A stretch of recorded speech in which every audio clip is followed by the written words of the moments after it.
Anxiety हमारी body का alarm system है और वो बहुत ही एक नॉर्मल इमोशन है। फॉर एग्जाम्पल, अगर आपके सामने एक लायन आ गया और अगर आप में एंजाइटी, हमारा जो अलार्म सिस्टम नहीं होता, तो हम बैठ के लॉजिकली सोचने लगते हैं कि ये जो लायन है वो मेरे सामने इतने पास है कि नहीं, मुझे भागना चाहिए या मुझे लड़ना चाहिए। बैठ के आप एनालिसिस करते रहते तब तक आप खाए जाते हैं, ठीक है। बट हमारी जो एंजाइटी है, जैसे ही लायन देखता है वैसे ही हमारी बॉडी में वो एक एड्रेनलिन रश आ जाता है, हमारी बॉडी वो एक सेंसेशंस आने लगते हैं एंजाइटी के कि या तो लड़ो या तो भागो, जल्दी करो, जो भी करना है जल्दी करो। तो एंजाइटी हमारे में वो जो अलार्म सिस्टम है वो हमें एक एनर्जी देती है कि या तो भाई भागो या तो लड़ो।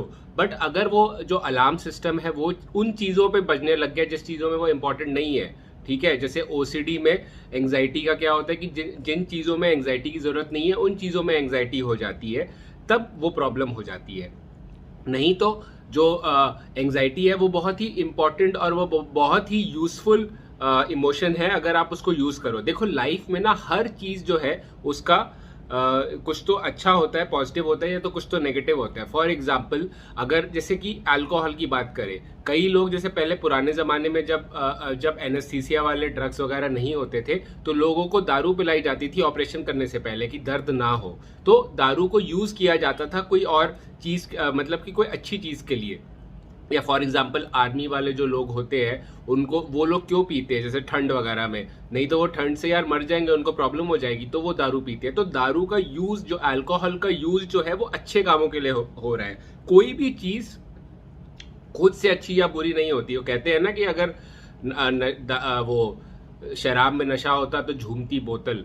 बेसिकली कोई भी चीज अपने में बुरी और सही और बुरी नहीं है, अच्छी या गलत नहीं है। आप उसको कैसे यूज करते हो वो है। एंजाइटी क्या है कि OCD patients, anxiety disorder patients जो है वो एंजाइटी को हर चीज में उनकी एंजाइटी होने लगती है। सही चीजों के लिए एंजाइटी नहीं होती है। जैसे फॉर एग्जाम्पल, अगर आप एग्जाम के पहले जब थोड़े एंग्शियस होते हो, थोड़े आपको घबराहट होती है, तो उसकी वजह से आप ज़्यादा पढ़ाई करते हो। अगर आपको एंग्जाइटी नहीं होगी एग्ज़ाम की तो आप तैयारी ही नहीं करोगे, आप सोचोगे कि यार जो हो रहा है होने दो, ज़्यादा फोकस नहीं करोगे। बट आपको एग्ज़ाम की एंग्जाइटी होती है, इसके लिए आप ज़्यादा मेहनत करते हो। तो एंग्जाइटी ज़रूरी है हमारी लाइफ के लिए।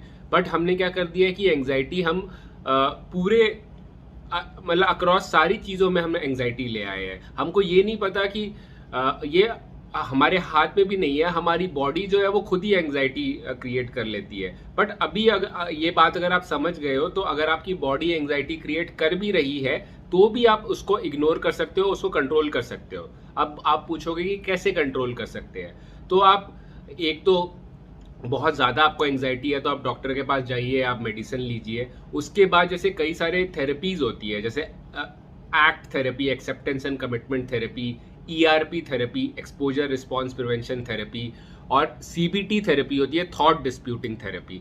इन सब थेरेपीज में ये तीनों थेरेपीज, अगर आपको ओसीडी है तो ईआरपी थेरेपी आपके लिए सबसे बेस्ट रहेगा। अगर आपको जनरलाइज्ड एंजाइटी डिसऑर्डर है तो आपके लिए सीबीटी थेरेपी सबसे सही रहेगी। तो ये सब थेरेपीज जो है वो आपको हेल्प करेगी अपने इमोशंस को मैनेज करने के लिए। आपके क्या हो गया है कि एंग्जाइटी जो इमोशन है वो आपके हाथ से निकल गई है। जो चीज़ मतलब जो नॉर्मल चीज़ है बट वो थोड़ी अब नॉर्मल हो गई है, वो ज़्यादा हो गई है। तो आप ये मत सोचिए कि मुझे पूरी एंग्जाइटी ही अपनी ज़िंदगी से निकालना है, वो नहीं निकाल सकते। एंग्जाइटी आपकी बहुत ही नॉर्मल इमोशन है, बहुत ही इंपॉर्टेंट इमोशन भी है। अगर एंग्जाइटी नहीं रहेगा, फॉर एग्जाम्पल पेन, अगर आप किसी वही जैसे कोई बच्चा है वो आग है, आग में हाथ डाला, उसको तो गर्माहट आई तो उसने हाथ निकाल लिया। अगर वो पेन नहीं होता तो बच्चा पूरा आग में ही कूद जाता और मर जाता। एक मतलब कि एक बीमारी होती है जिसमें ना लोगों के जो पेन की नर्व्स होती है, पेन सेंसेशन, वो नम हो जाती है, तो उनको पेन ही नहीं फील होता। तो क्या होता है कि वो लोग ना ज़्यादा जिंदा बचते नहीं है, वो बचपन में ही मारे जाते हैं। क्योंकि फॉर एग्जाम्पल कोई नेल है या कोई हैमर है, वो हाथ पकड़ेंगे और हैमर मारेंगे जोर जोर की, उनका हाथ पूरा चकनाचूर हो जाएगा पर उनको दर्द नहीं होगा। तो उनका ऐसा एक बच्चा है, मैंने डॉक्यूमेंट्री वगैरह में भी देखे हैं कि ऐसे लोग हैं, एक बच्चा है जो सरवाइव कर गया है, बट वो बहुत ही उसको मतलब कि उसको बहुत ही लॉजिकली सोचना पड़ता है कि इसमें दर्द होगा या नहीं होगा, ये वो होगा। बट हम तो जैसे जिनको ये इशू नहीं है, हमारे अंदर से ही हमारी जो बॉडी है, हमें सेंसेशंस आ जाती है पेन की। तो पेन, एंग्जाइटी, ये सब चीज़ें इंपॉर्टेंट है। बट अगर ये हमारे हाथ से निकल जाए या हर चीज़ में होने लग जाए, ये हमें डिसफंक्शनल बना दे। डिसफंक्शनल मतलब कि अगर मैं फॉर एग्जांपल मैं पढ़ना चाहता हूँ बट मैं पढ़ ही नहीं पा रहा हूँ क्योंकि मेरे एंग्जाइटी इतनी हो रही है, या मुझे इतने इंट्रूसिव थॉट्स, ओसीडी के थॉट्स आ रहे हैं, हार्म ओसीडी के थॉट्स आ रहे हैं, सेक्सुअल ओसीडी के थॉट्स आ रहे हैं कि मैं अपनी बहन को चाकू मार दूंगा, मैं ये कर दूंगा, मैं वो कर दूंगा, तो कहाँ से पढ़ूंगा मेरे भाई मैं, या मैं कहाँ से काम करूंगा? ठीक है, तो उसे कहते हैं डिसफंक्शनैलिटी। साइकोलॉजी में यही होता है कि किसी भी बीमारी का ये देखा जाता है कि वो बीमारी आपको डिसफंक्शनल कर रही है कि नहीं। अगर आपको वो डिसफंक्शनल कर रही है वो चीज़, तो वो बीमारी है। फॉर एग्जाम्पल थोड़ी बहुत एंग्जाइटी तो सबको होती है, बट उसकी वजह से वो अपना काम करना नहीं छोड़ देते। मैं इतने सारे ओसीडी लोगों के साथ टच में हूँ, मतलब जो OCD patients, anxiety patient, depression patients, कई लोग तो उन्होंने बिस्तर पकड़ लिया है, वो कुछ भी नहीं कर पा रहे हैं, उन्होंने अपनी नौकरियां छोड़ दी है, या फॉर एग्जांपल कोई छोटी सी नौकरी ले ली है क्योंकि ओसीडी की वजह से वो डिसफंक्शनल हो गए हैं, वो एंग्जाइटी की वजह से कुछ काम नहीं कर पा रहे हैं, तो एंग्जाइटी उनके हाथ से निकल गई है।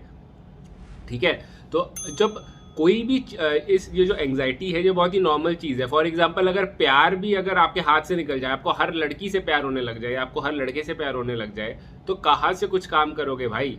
तो कोई भी इमोशन अगर कंट्रोल में है तो ठीक है, अगर आउट ऑफ कंट्रोल चले गया तो फिर वो डिसऑर्डर हो जाता है। ठीक है, तो एंग्जाइटी जो है वो हमारे लिए इंपॉर्टेंट है, उसको आप ठीक से उसको अगर हम एवोल्यूशन में, मतलब हमारे जो पूर्वज है उनमें एंग्जाइटी थी, उनमें पेन था, इसके लिए वो बच गए, और हम उन्हीं के वंशज है। जिन लोगों में एंग्जाइटी थी, सही एंग्जाइटी थी, पेन था, वही लोग बचे हैं, क्योंकि उन लोगों को उन लोगों को जैसे उन्होंने कांटे वाला को छुआ, उनको दर्द हुआ तो वो कांटों से दूर रहे। ठीक है, शेर, उन्होंने देखा कि जैसे फॉर एग्जाम्पल कुत्ता है, कुत्ते ने उनको काट दिया, दर्द हुआ उनको, तो कुत्तों से दूर रहे, तो वो अपने एक्सपीरियंस से सीखे। ठीक है, तो एंग्जाइटी, पेन, ये बहुत ही इंपॉर्टेंट चीजें हैं, ये आपके लिए जैसे फॉर एग्जांपल एक तरह के जैसे टूल बॉक्स में टूल्स है, बट वो टूल जब आपको कंट्रोल करने लग जाए ना, अभी क्या हो रहा है कि एंग्जाइटी आपको कंट्रोल कर रही है, ना कि आप एंग्जाइटी को कंट्रोल कर रहे हो। कि फॉर एग्जांपल अगर कोई चीज है जिससे आपको एंग्जाइटी हो रही है, जो ओसीडी, कोई इंट्रूसिव थॉट आया, जैसे नॉर्मल लोगों को कोई इंट्रूसिव थॉट आता है कि फॉर एग्जांपल मेरे सर पे केक रखा हुआ है, फॉर मुझे ऐसा लग रहा है हमेशा कि मेरे सर पे कुछ रखा हुआ है, मेरे सर पे कुछ रखा हुआ है, और वही थॉट मुझे बार बार आ रहा है। तो जो नॉर्मल लोग हैं वो देखेंगे अरे कुछ नहीं है मेरे सर पे, और उस थॉट को जाने देंगे। एंग्जाइटी थोड़ी सी हो सकती है शुरू में, बट फिर वो कंट्रोल कर लेंगे। बट जो ओसीडी वाले पेशेंट्स हैं वो एंग्जाइटी को कंट्रोल नहीं कर पाते, क्योंकि एंग्जाइटी ने उन्हें कंट्रोल कर लिया, उन थॉट्स ने उन्हें कंट्रोल कर लिया है। और वो उन थॉट्स को उन थॉट्स ने उनको कैसे कंट्रोल किया है, क्योंकि उन थॉट्स को उन्होंने बहुत इंपॉर्टेंस दी, तवज्जो दी। जब भी वो थॉट आया उनके दिमाग में, अरे ये थॉट आया, इसके बारे में सोचो, या कंपल्शन करो। तो जो आप कंपल्शन करते हो उसी से आप अपनी थॉट को इंपॉर्टेंस देते हो, और उसी की वजह से आपके ये जो थॉट्स है, जिस थॉट को आप ज्यादा इंपॉर्टेंस दोगे, फॉर एग्जाम्पल जब आप बचपन में या अभी भी अगर आप जब पढ़ते हो तो आप रटते हो, तो कैसे रटते हो? बार बार एक ही चीज दोहराते हो ना, एक ही चीज दोहराते हो ना, तो एक ही चीज अगर आप बार बार सोचते रहोगे तो वो आपको याद हो जाएगी। तो एक ही थॉट, एक ही तरह का इंट्रूसिव थॉट्स अगर आप बार बार सोचते रहोगे तो वो आपके दिमाग में जल्दी आएगी। ठीक है, वो आपके दिमाग में बहुत तेज आएगी। तो आप अपने थॉट्स को इंपॉर्टेंस देना बंद कीजिए। और ये चीजें अगर आपको अच्छी तरह से समझनी है तो आप मेरी acceptance and commitment therapy, act therapy की वीडियो आप देखिए। ठीक है, वो डिस्क्रिप्शन में मैं डाल दूंगा, तो वो आप जरूर देखिए, उससे आपको बहुत फायदा होगा। ठीक है, तो आई होप आप अंडरस्टैंड कर गए हो कि एंग्जाइटी हमारे लिए क्या है, हमारे लिए क्यों इंपॉर्टेंट है। वो हमारा एक अलार्म सिस्टम है जो हमारे लाइफ में जिंदा रहने के लिए बहुत जरूरी है यार हमारे लिए। ठीक है, तो एंग्जाइटी से डरो मत, उसको समझो और उसको काबू में लाओ। ठीक है, कैसे लाओगे? थेरेपी से लाओ। ठीक है, तो thank you for watching my video till the and. And life में कोई भी इशू हो, कोई भी परेशानी हो, कीप फाइटिंग।